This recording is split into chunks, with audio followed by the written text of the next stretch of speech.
आज हम बात करेंगे बॉडीली फंक्शंस के बारे में, जैसे खांसना, खुजली करना, डकार लेना आदि। तो सबसे पहले इसमें है ईचिंग, खुजली, ईचिंग, खुजली। इसके बाद है स्नीज, छींक, स्नीज, छींक। इसके बाद है फाल्ट, पाद, फाल्ट, पाद।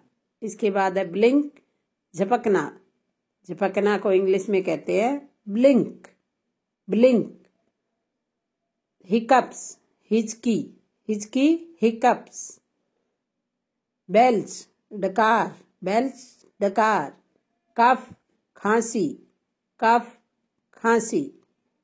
यौन, उबासी, यौन, उबासी, उबासी को कहते हैं यौन। वीडियो अच्छा लगा तो लाइक, शेयर और सब्सक्राइब जरूर कीजिए। Take care, bye bye.